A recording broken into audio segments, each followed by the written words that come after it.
versículo 36. João capítulo 12, versículo 36. Meus irmãos, nós estamos lendo aí a palavra de Deus, é o Evangelho de João. Nós estamos observando já uma série que começou, nós falamos já por 2 mensagens, total hoje de 5, quando falamos sobre Romanos 8, versículo 31 ao 39, e especificamente o versículo 39, eu estou só recapitulando antes de lermos João, ele diz que nem altura, nem profundidade, nem qualquer outra coisa criada será capaz de separar-nos do amor de Deus que está em Cristo Jesus, nosso Senhor. E nós estamos abordando sobre o tema como permanecer sempre em comunhão com Deus. Por quê? Porque nós sabemos que, dado a estrutura de cada um, muitas vezes uma coisa ínfima tira a pessoa da comunhão, da plenitude, da satisfação de servir a Deus, de caminhar em triunfo. O que é caminhar em triunfo? Continuar em comunhão com Deus, com convicção plena da sua vontade, ainda que com o coração abatido, dado as circunstâncias, ainda que cansado fisicamente pelo muito trabalhar, mas pleno quanto à sua fé.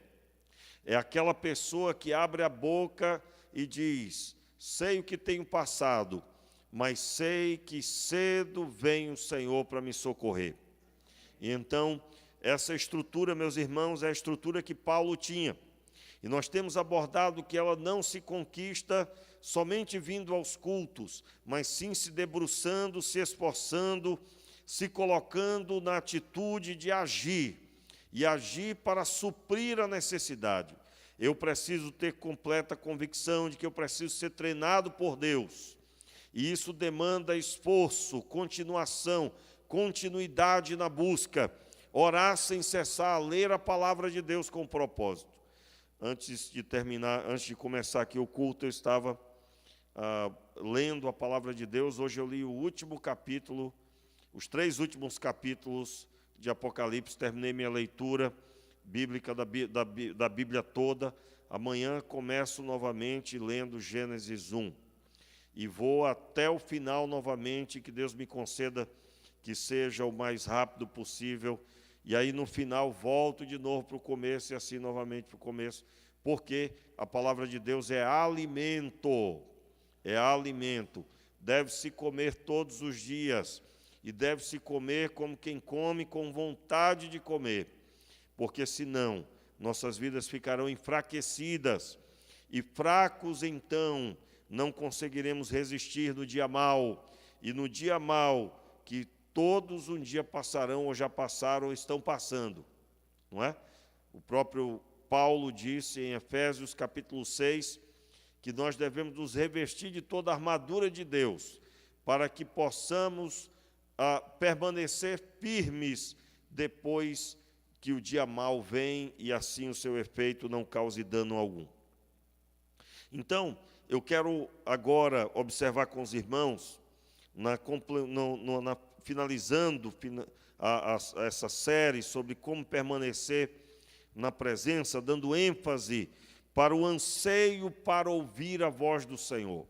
E eu quero ler aí o trecho que está escrito em João 12, versículo 36 em diante. Então, enquanto tendes a luz, crede na luz, para que sejais filhos da luz. Vamos repetir as palavras de Jesus? Enquanto tendes a luz, crede na luz, para que sejais filhos da luz. Terminando de dizer estas coisas, Jesus se retirou em oculto e ocultou-se deles. Veja bem, o versículo 35 e 36, Jesus está dizendo que a luz estava ali perto deles, a luz é Jesus. Vamos ler o verso 35 também. Então Jesus lhes disse: a luz ainda está convosco por um pouco. Andai enquanto tendes luz, para que as trevas não vos apanhem. Quem anda nas trevas não sabe para onde vai. Repita esse final. Quem anda nas trevas não sabe para onde vai. Enquanto tendes a luz, crede na luz, para que sejais filhos da luz. Jesus se referia à pessoa dele. Mas veja o que aconteceu. Tendo terminado de dizer estas coisas, Jesus retirou-se e ocultou-se deles. Entenda aí agora, lendo o verso 37. Apesar de ter realizado todos esses sinais miraculosos na presença deles, ainda não criam nele. Por que é que Jesus se retirou e ocultou-se deles? Se você ler do começo, você vai ver que teve um momento extraordinário, que foi a entrada triunfal. Depois, há um questionamento a respeito se Jesus era realmente quem dizia ser. E eles questionam ao ponto de dizer, olha só Jesus, a lei diz que o Messias vai vir e ele vai permanecer para sempre. Como dizes tu que é necessário que o Filho do Homem morra? Veja, eles questionavam, baseado no que eles sabiam do Antigo Testamento, a respeito da pregação que estavam ouvindo. E aí Jesus declara que eles deveriam permanecer na luz, que eles estavam ali diante dela, e porque se eles andassem em trevas, eles permaneceriam sem saber para onde ir. E eles, então, enquanto houvesse a luz, eles deveriam recebê-la para que fossem, então, filhos da luz. O que é um filho da luz? É alguém que, quando alguém vê, lembra do Pai. Qual seria o Pai? A luz.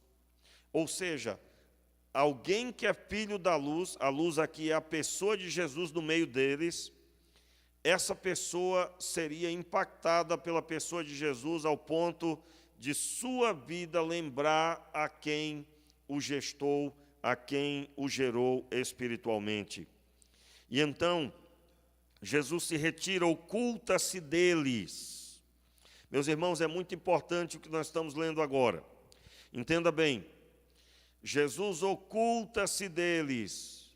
E toda vez que Jesus faz assim, pelo menos a maioria delas, é principalmente por causa da incredulidade.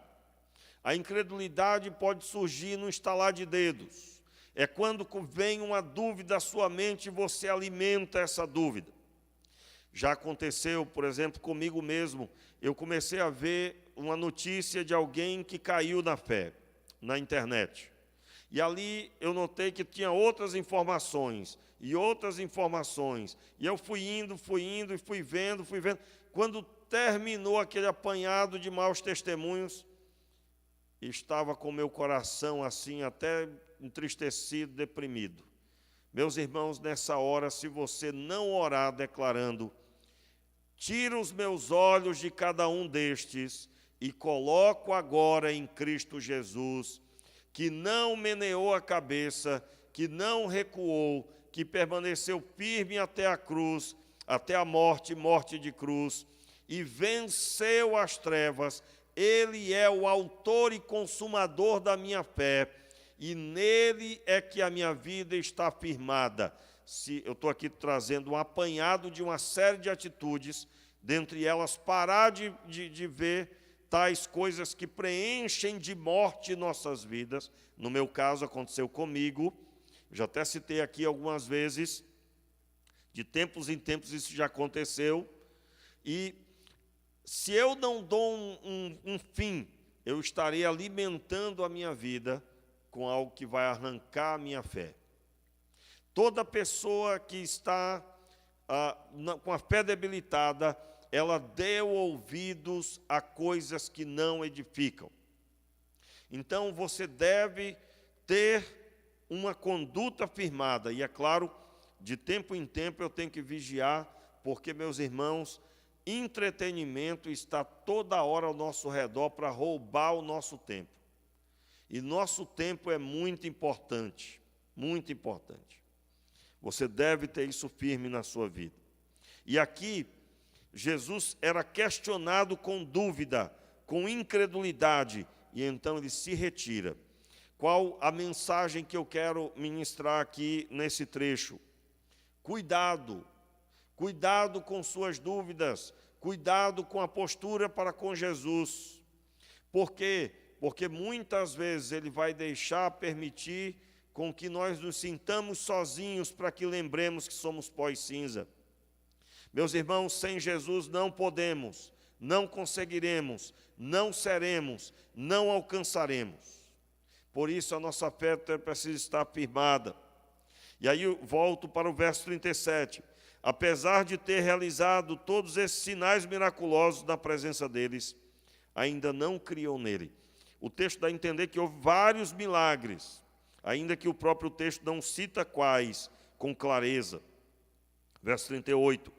Para que se cumprisse a palavra do profeta Isaías: Senhor, quem creu na nossa pregação e a quem foi revelado o braço do Senhor? Por isso, não podiam crer, porque, como Isaías diz em outra passagem, cegou-lhes os olhos e endureceu-lhes o coração, a fim de que não vejam com os olhos, nem compreendam com o coração, e se convertam, e eu os cure.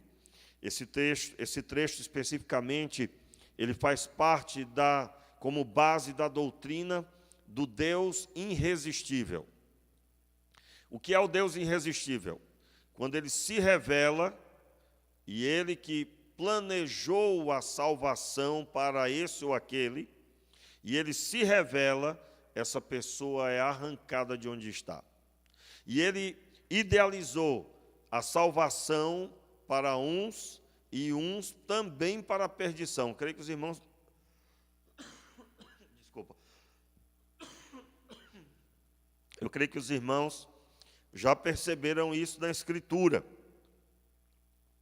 E isso é muito difícil de alguns entenderem, porque... Vou pedir aqui um pouco d'água, porque alguém possa me ajudar, por favor. Isso é muito difícil de alguns entenderem, porque uma das formas erradas de lermos a Bíblia é nós entendermos com a nossa forma de ver a vida e transferirmos o que vemos para Deus, o que cremos para Deus. Como assim, irmãos? O Senhor Deus é dono de tudo. E Ele que criou todas as coisas, absolutamente. Tudo que existe só existe porque Ele determinou. E quando nós tratamos Deus como os outros ao nosso redor, como assim? Nós podemos dizer a alguém que queira tirar a vida de alguém, podemos dizer a ele assim: o que é isso? Não faça isso, pare com isso, você não tem autoridade. Essa pessoa, muito obrigado, essa pessoa, ela não trouxe nada para esta terra, ela não tem autoridade nem mesmo sobre a própria vida, ela não pode acrescentar nem mesmo um tempo a mais à sua existência.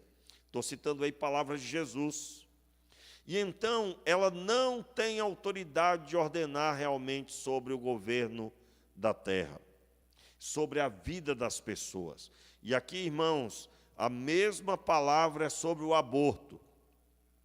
Por que é que nós, crentes, somos contra o aborto? Porque a pessoa que tem um bebê no ventre, ainda que seja o seu próprio ventre, mas a vida que foi concebida por um sistema do Criador.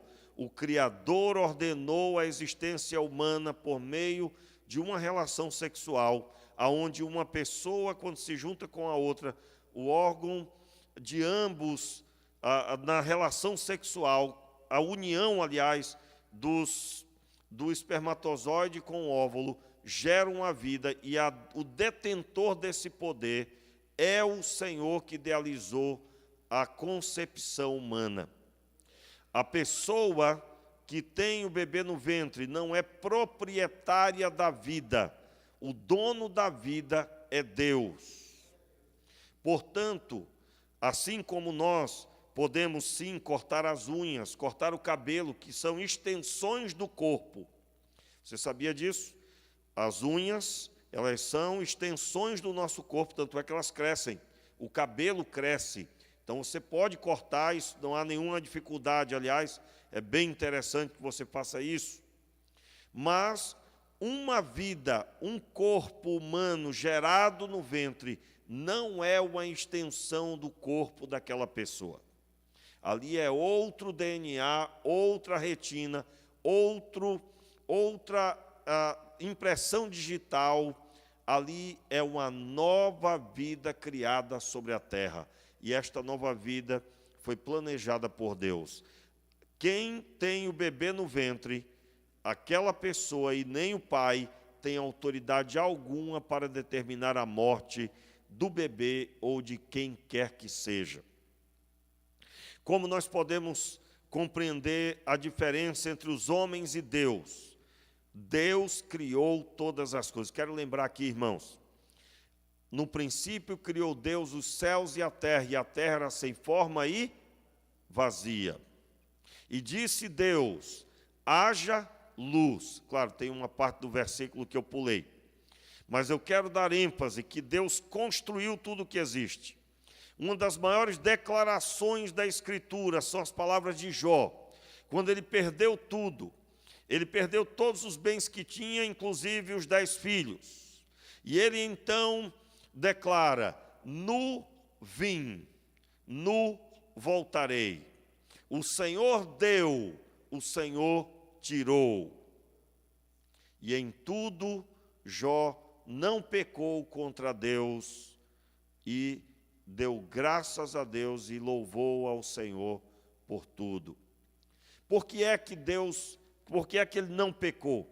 Ele tinha total conhecimento de que ele não trouxe nada, e se ele não trouxe nada para esse mundo, ele nem roupa tinha quando nasceu.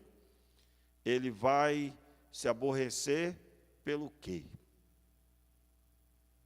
E os filhos? Ele não concebeu, ele não gerou a vida. Quem gerou foi o próprio Deus, que é dono de tudo. Irmãos, a concepção humana não acontece se o próprio Deus, pelo seu poder, não acompanhar. Então, ele, sabedor de tudo isso, Deus o colocou em evidência. Lembra das palavras de Deus a respeito de Jó? Jó capítulo 1, versículo 7 em diante, você vai ver Deus falando sobre Jó assim: observaste meu servo Jó, homem íntegro e reto, que teme a Deus e se desvia do mal. O mal está ali, Jó vai por aqui. Ele teme a Deus e se desvia do mal. Alguém pode até questionar quando outra pessoa fala de outra pessoa. Discordo de você, essa pessoa não é tudo isso. Mas quem estava falando é o Deus dos céus, vivo e verdadeiro, que conhece o homem antes que ele fale, antes que ele exista, ele sabe todas as coisas. Meus amados, nós estamos diante de uma riqueza extraordinária. E o Deus vivo e verdadeiro, ele ordenou sobre a terra e ele tem separado aqueles que ele dará vida e aqueles que foram destinados para a morte. Porém, não cabe a nós determinarmos a este ou aquele que vai crer, mas sim obedecer a sua palavra. Eu tenho dito sempre que nós devemos fazer o que o Senhor ordenou. No final da caminhada, Jesus olhou para os discípulos e disse: agora ide pelas nações e fazei discípulos. Essa é a nossa missão, essa é a nossa parte. Porém, nesse texto de João, João cita os 2 trechos de Isaías que revelam algo extraordinário e bastante impactante. Como, para entender melhor isso, você deve se lembrar, por exemplo, de Faraó. O Senhor disse para Moisés: vai até Faraó, ele vai endurecer, mas eu vou agir e ele vai liberar vocês. Mas o Senhor fez isso por 10 vezes, aliás, 9 vezes, né? Na 10ª, ele realmente liberou para que eles saíssem. Mas as 9 vezes, o Senhor Deus foi até o coração de Faraó e endureceu o coração dele. Meus irmãos, você já deve ter ouvido a respeito do livre-arbítrio. onde quem crê no livre-arbítrio dessa forma, né? A livre-arbítrio, pastor, é a capacidade do homem escolher a Deus. Eu, particularmente, sou do pensamento doutrinário que existe um livre-arbítrio, sim, aonde o homem escolhe a Deus, mas escolhe porque o Deus vivo e verdadeiro se revelou. E ele, tendo se revelado, Deus é irresistível, e nenhum homem conseguirá ficar sem ouvir e ouvir, saindo de onde está e então caminhando agora com ele. O Deus irresistível se revela. E então, meus amados, continuando, versículo 41. Isaías disse isso porque viu a glória de Jesus e falou a seu respeito. Contudo, muitos dentre as autoridades creram nele. Mas, por causa dos fariseus, não confessaram a sua fé, pois tinham medo de ser expulsos da sinagoga. Eu quero lembrar você o que se passa aqui. Versículo 42. O versículo 42 narra que algumas autoridades, ou muitas autoridades, creram em Jesus. Mas havia os líderes religiosos, os fariseus, que estavam ali incrédulos. E aquelas autoridades, com medo de serem expulsos da sinagoga, eles não confessaram, não se manifestaram crendo. Preste bem atenção aqui num detalhe importante, você deve se lembrar daquele cego, que era um cego de nascença, e ele foi curado, e os fariseus disseram que se alguém defendesse Jesus, que Jesus havia curado aquele jovem, então seria expulso da sinagoga. Chamam os pais do menino e perguntam: esse é o seu filho? Ele era cego. E os pais dizem: sim, é nosso filho, sabemos que ele era cego desde pequeno, mas não sabemos quem o curou. Os pais tinham dito aquilo porque tinham medo de ser expulso da sinagoga. O garoto, o jovem, ele assume que foi Jesus que o curou. E então ele é expulso da sinagoga. Expulso da sinagoga, Jesus vai até o encontro dele e declara as palavras de salvação a ele. Veja, ele foi expulso da aparente presença de Deus. Para os judeus, a sinagoga era um lugar abençoado, o lugar da pregação da palavra. Era o lugar do ensino da lei. E então eles expulsam da sinagoga. O temor de quem era expulso da sinagoga era: como vou fazer agora, pois sou expulso do lugar onde a palavra de Deus é ministrada? Mas, na verdade, o texto que narra essa cura e esse milagre, narra que o maior milagre mesmo foi Jesus encontrar aquele jovem que era cego e declarar as palavras de salvação sobre ele. Veja, o jovem teve coragem de enfrentar a religiosidade e ele encontrou foi com Jesus genuinamente. Seus pais permaneceram na sinagoga, não se sabe o que aconteceu depois. Eu quero com essas palavras explicar para você.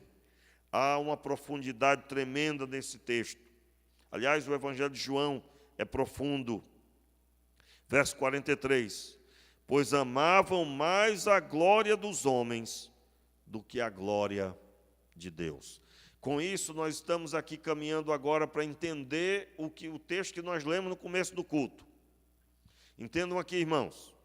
O que é amar mais a glória dos homens do que a glória de Deus? A glória de Deus é aquilo que você receberá pela fé. A glória dos homens é aquilo que você pode tocar.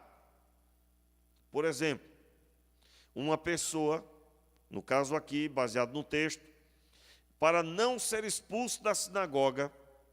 Irmãos, só para entender um pouco mais sobre a sinagoga. Como surgiram as primeiras sinagogas? O ano 180 a.C. Os judeus são expulsos entre 160 e 180 a.C. Os judeus são expulsos de Jerusalém. A lei é proibida de ser lida em Jerusalém. Ninguém podia ler a lei. E se ninguém pode ler a lei, e o judeu não vai parar de ler a lei, o que é que eles vão fazer? Vão embora de Jerusalém. E ali eles fundam casas, pequenos locais de reunião, e eles dão o nome de sinagoga a esses lugares. Haviam muitos lugares, pois no dia de sábado eles não podiam caminhar muitos quilômetros, pois era considerado trabalho na visão judaica. E ali se inicia o judaísmo em toda a sua constituição, que é bem ampla, mas era com o objetivo de propagar a leitura da lei, o ensino da lei, a educação do Pentateuco, principalmente para as crianças, que dos 6 anos até os 13 estudavam os 5 primeiros livros da Bíblia na sinagoga. Portanto, a visão que o judeu tinha da sinagoga é que não se podia servir a Deus sem ela. Quantos estão entendendo o que eu estou dizendo? Não se pode servir a Deus sem ela, sem a sinagoga. Aí vem o entendimento por que as pessoas tinham temor de serem expulsos da sinagoga. Era como se dissesse: você agora está perdido, você não tem mais o ambiente de formação, de fortalecimento. No entanto, meus irmãos, toda a lei apontava para Jesus, e era para ser a favor de Jesus e não contra Jesus. Mas diante daquele apanhado religioso que se formou, aqueles homens agora não reconheciam mais o Criador. E eles se levantam contra o Criador. Aquilo que eles idealizaram não podia ser desrespeitado. Tanto é que vocês sabem que foi no judaísmo que se formou o levante contra Jesus. E aí nós estamos falando da religião, não o judaísmo. O inimigo não é o judaísmo, mas a religiosidade superior à obediência a Deus. Deus não deseja que façamos rituais vazios, mas que tenhamos um relacionamento com Ele.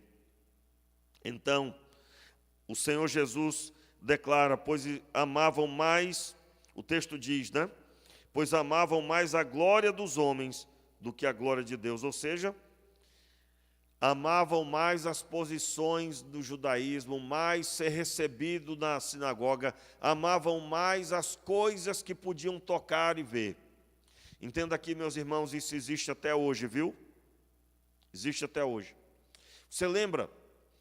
Eu contei aqui, já aconteceu comigo aqui algumas vezes no decorrer do tempo, faz alguns anos, já faz bons anos, ou pelo menos 8 anos já, mas aconteceu mais de uma vez, acho que umas 3 vezes ao todo, no máximo.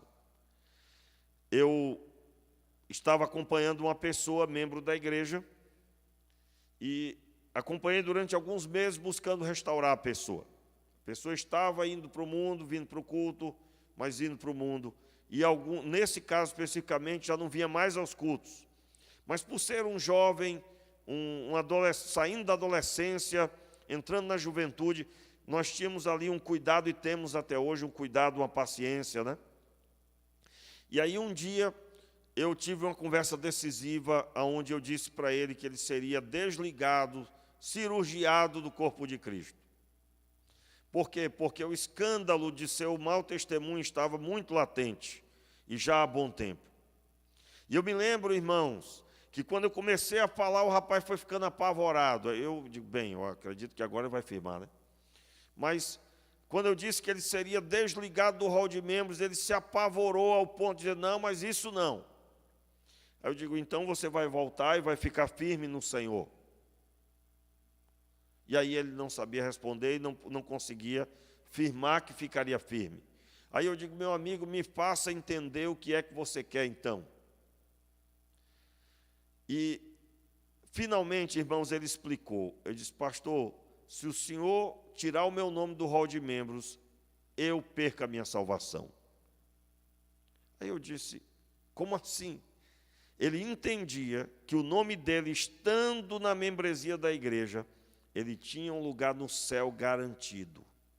Mesmo na bebedeira, na prostituição, mesmo indo para tudo quanto é festa e tomando todas e saindo com todas as mulheres possíveis que ele pudesse.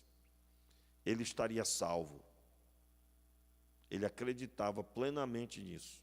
E eu ali era o vilão que iria matá-lo, arrancá-lo do céu. Meus irmãos, de onde surgiu isso? E aí eu estou explicando para os irmãos que o que nós estamos vendo no texto existe até hoje.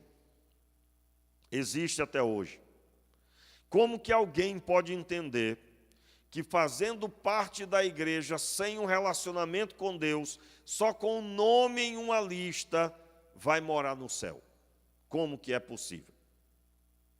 Eu acho que você também ficaria bastante assustado tratando de uma coisa como essa, como eu fiquei.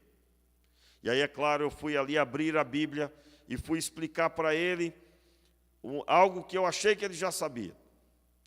Mas esse propósito, esse amor à glória dos homens. Como assim a glória dos homens? Fazer parte da sinagoga, ser recebido na sinagoga, era algo indispensável para o judeu. Se ele fosse expulso, não pudesse mais estar, era como se tivesse riscado o nome dele do livro da vida. Meus irmãos, nós sabemos que a salvação, ela não está ligada a uma religião, mas ela está ligada ao sacrifício de Jesus na cruz do Calvário. Você pode fazer parte de todas as igrejas possíveis, mas se você não tem o seu nome escrito no livro da vida, nos céus, se você não tem uma nova vida em Jesus Cristo, se o Espírito Santo não entrou aí no seu coração, se você não se arrependeu dos seus pecados e aonde vai e anda em Jesus, você não pode dizer que está salvo. E a salvação não sou eu que estou dizendo, mas é o próprio Deus que garantiu a salvação em Cristo Jesus. Então, tendo observado isso, agora continuando, versículo 44, acompanhe, verso 44 do capítulo 12. Então Jesus clamou: quem crê em mim, crê não somente em mim, mas também naquele que me enviou. Entenda, Jesus agora está dizendo assim: eu vou mostrar a vocês o que é que os incrédulos deixaram de receber. Eu vou mostrar a vocês o que é que aqueles que amaram mais a glória dos homens deixou de receber. Quem crê em mim, crê não somente em mim, mas também naquele que me enviou. Verso 45. Quem me vê, vê aquele que me enviou. O que Jesus está dizendo, irmãos? Todo aquele que crê vai ver a glória de Deus. O que é a glória? A vitória de Deus, o resplendor de Deus. Mas isso é possível crendo em Jesus. Então, todas as vezes que você estiver com dúvida da sua fé, não se esqueça, a plenitude da bênção está em crer incondicionalmente em Jesus. Quem me vê, vê aquele que me enviou. Eu vim ao mundo, vamos lá, completa aí, pessoal.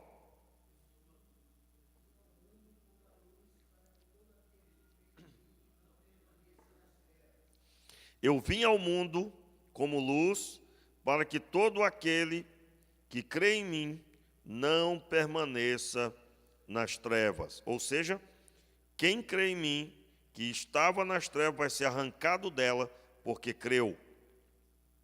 Se alguém ouvir as minhas palavras, mas não as guardar, eu não o julgo, pois eu vim não para julgar o mundo, mas para salvá-lo. Entenda aí, Jesus estava falando que a minha vinda agora é para salvar. A vinda para julgar é quando ele vier a segunda vez. Aí, meu irmão, não tem história. Quem é, quem não é, já era. Não haverá conversão após a vinda durante a vinda. Estou vendo Jesus, vamos converter. A hora é agora. E o momento da salvação, ela está ligado a essa contemplação da pessoa de Jesus. Em outras palavras, você precisa compreender que você tem que buscar Jesus desesperadamente. Como assim? Senhor, eu quero te ver. Eu quero ter a experiência de contemplar, os meus olhos serem abertos.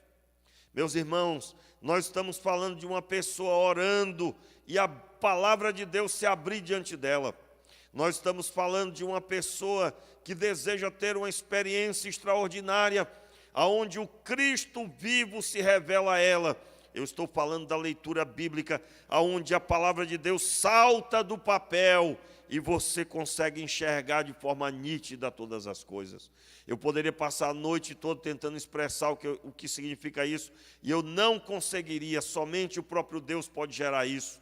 Esse entendimento é automático de quem crê genuinamente. Então, versículo 47, se alguém ouvir as minhas palavras, mais uma vez, mas não as guardar, eu não o julgo, pois eu vim, não para julgar o mundo, mas para salvá-lo. Quem me rejeita e não recebe as minhas palavras, já tem quem o julgue. A própria palavra que eu tenho proferido, essa há de julgá-lo no último dia. Como assim? A pessoa vai prantear na hora do julgamento, dizendo, mas eu não ouvi, eu não sabia. E aí, como que passando um telão, o Senhor mostrará que ele ouviu sim, e que o fato de ter ouvido e não ter acreditado, isso é agora objeto de prova, de julgamento para a sentença. Verso 49, pois eu não falei de mim mesmo, mas o Pai que me enviou, me prescreveu o que dizer e de que falar. Entenda aí, quando você estiver lendo a Bíblia, estiver lendo Jesus ministrando, você está contemplando as palavras que o Pai mandou ele dizer. E o texto do verso 50, o versículo 50 diz, eu sei que o seu mandamento é a vida eterna. Ou seja, eu sei que o que ele mandou, o que ele manda, mandamento, mandar. Irmãos, um erro grave é quando nós ouvimos Deus como uma sugestão, né? Pastor, eu estava lendo a Bíblia e lá diz para me fazer assim, mas eu percebo que não é o momento. Então não é um mandamento, é uma sugestão, né? Estou sugerindo, meu servo. Meus irmãos, já ouviram aquele ditado? Manda quem pode, obedece quem tem juízo. Irmão, só pode ter sido um crente que idealizou esse ditado, né? Por quê? Porque Deus é o único que tem todo o poder e autoridade para mandar sem limite. E se nós cremos e obedecemos, nós temos juízo. O que é o juízo? A capacidade de saber o que é certo e o que é errado e pender para o que é certo. Só em Deus isso é possível. E aí o texto, mais uma vez, eu sei que o seu mandamento é a vida eterna. Portanto, o que eu digo como o Pai me disse. Meus irmãos, eu me recordo no começo da minha caminhada, quando eu estava tendo as primeiras experiências do que eu estou dizendo aos irmãos, a minha oração era, Senhor, como eu vou pregar se eu não te conhecer? Como eu vou falar de ti se eu não sentir a tua presença? E eu me lembro quantas vezes eu orava sentindo absolutamente nada. Não sentia a presença de Deus, as coisas eram extremamente vazias. Só para você ter uma ideia, logo no começo da caminhada eu fui evangelizar com o pessoal na rua. Eu tinha ainda 3 meses na fé, 4 meses. Eu não estava firme ainda, eu estava ainda engatinhando. E eu me lembro que eu fui na rua evangelizar, eu fui dupla de alguém, né? Foi o peso de alguém, porque eu não tinha nada para ajudar, né? Normalmente quando a gente faz dupla é alguém que vai acompanhar para ajudar, né? Mas eu no caso era peso, né? E eu me lembro que estava eu, um rapaz, e tinha um senhor vendendo picolé no carrinho. E aí o rapaz foi evangelizar, começou a falar, mas alguém chamou, ele interferiu e ficou só eu e aquele senhor. E o senhor, com um semblante muito brabo, assim, muito cara fechada, não estava gostando nada da gente ali pregando. Ele me perguntou assim: me fale quem é Jesus. Irmãos, esse homem falou com a raiva e com a convicção assim de que ele estava certo em questionar. Era aquela fala: me fale quem é Jesus, mas como que dizendo: que Jesus o quê? Pode parar de falar. Eu não creio nesse Jesus, não venha com essa história. Irmãos, eu me tremi todinho, olhei para um lado e para o outro, esperando que o rapaz viesse me socorrer, porque eu não sabia o que eu ia dizer para aquele homem. Não sabia. Mas eu me lembro da experiência que no meu quarto, lendo a palavra de Deus, eu estava lendo o texto de Mateus, e irmãos, quando eu cheguei na crucificação, os meus olhos se abriram, e eu me sentia lá na crucificação. Eu me sentia como lá no meio daquela multidão, e aqueles eram os meus pecados. E eu contemplava o Cristo crucificado por causa dos meus pecados. Eu me lembro que as lágrimas vieram e eu me ajoelhei pedindo perdão ao Senhor pelos meus pecados. Eu já tinha me convertido, eu já tinha ali, eu acho que 8 meses na fé, mais ou menos. Eu estava buscando a Deus firme. E eu me lembro que aquela experiência veio as lágrimas, a glória de Deus se manifestou no meu quarto. Irmãos, eu podia sentir como que um vento que mexia até mesmo as minhas roupas. A presença do Senhor veio. Eu nunca mais fui o mesmo depois daquele dia. Aliás, essa frase você vai ouvir em muitos episódios que eu conto. A partir daquele dia, meus irmãos, uma convicção profunda da minha fé foi gerada. Eu contemplei o Cristo crucificado e os meus pecados eu vi. E é nessa hora que a sua fé é firmada. Meus irmãos, há uma multidão de crentes vazios, que tremem na primeira confrontação, que não têm convicção da fé, e que diante do aperto das tribulações, se negam a continuar. Quando eu disse aqui, na explanação da palavra, que você deve ter anseio de contemplar essas palavras de Jesus. Quem crê em mim, crê não somente em mim, mas também naquele que me enviou. Quem me vê, vê aquele que me enviou. Eu repito, quem me vê, vê aquele que me enviou. Agora imagine, diante de você se abrindo essa visão, e você contemplando com os olhos da fé o Cristo enviado por Deus, e você sendo arremetido a contemplar o Pai e o Filho. Meu irmão, sua vida será transformada. Essa experiência nos transporta da incredulidade para a fé, da inconstância para a constância no caminho, no propósito. Talvez você já olhou para mim e disse: o pastor é tão firme porque ele é pastor. Ai, ai. Meus irmãos, posição, responsabilidade não faz ninguém firme.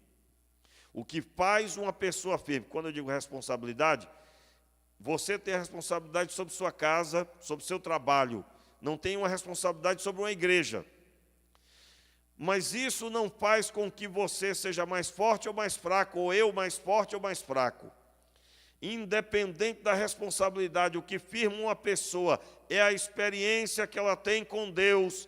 E essa experiência não de adquirir coisas, bens materiais, não, mas da convicção do Cristo que morreu por ela e pagou o preço pela sua própria vida.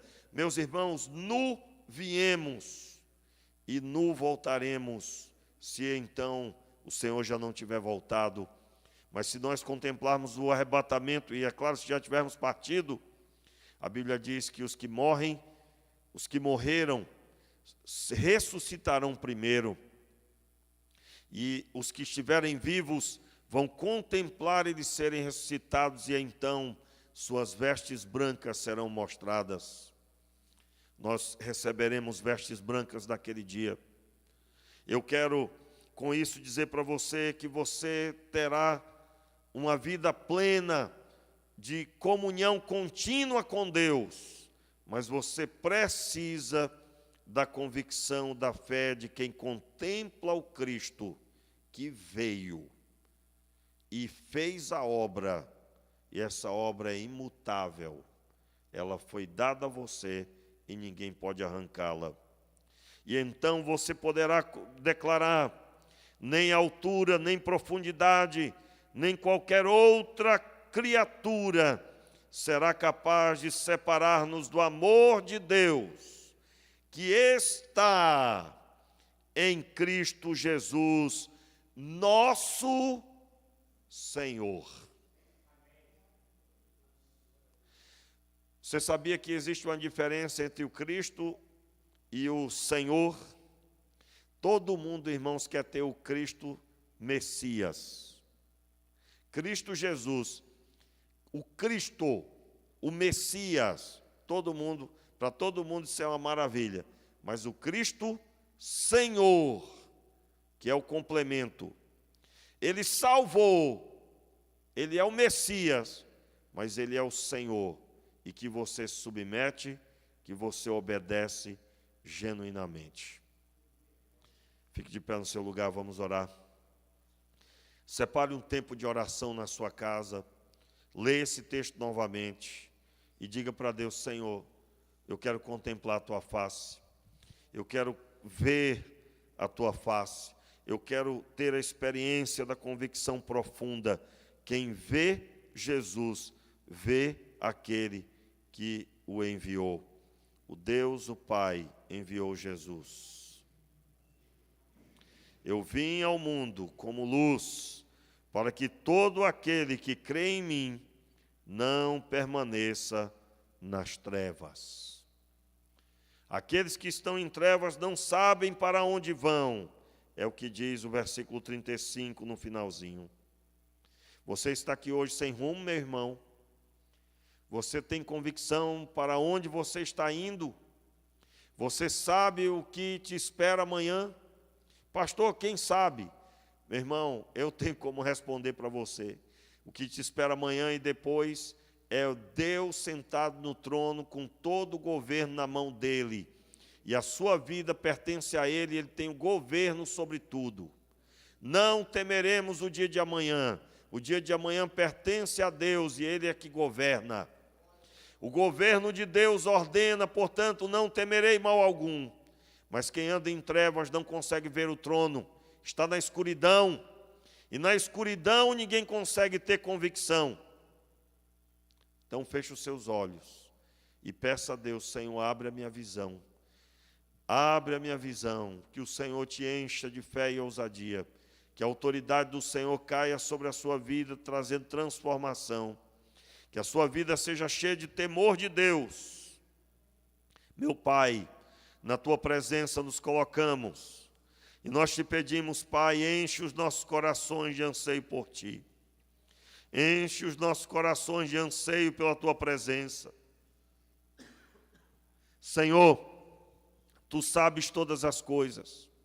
Nós te pedimos, Pai, olhe para cada um aqui. O Senhor sabe, Senhor, o deitar e o levantar. O Senhor sabe a estrutura que há em cada coração. E nós te pedimos, Pai, derrama sobre essa pessoa o anseio pela Tua presença. Que cada um venha separar tempo para buscar a Tua face, para se dedicar a estar diante de Ti e lançar-se genuinamente, rompendo com toda religiosidade, toda dureza de coração. Pai, nós te pedimos, revela-te a nós, Pai, e traz, Senhor, o anseio cada vez mais pela Tua presença. Tira de nós a religiosidade, todo fardo colocado pela religião, e dai-nos, Senhor, um relacionamento prazeroso contigo. Em nome de Jesus. Amém e amém. Levante suas mãos.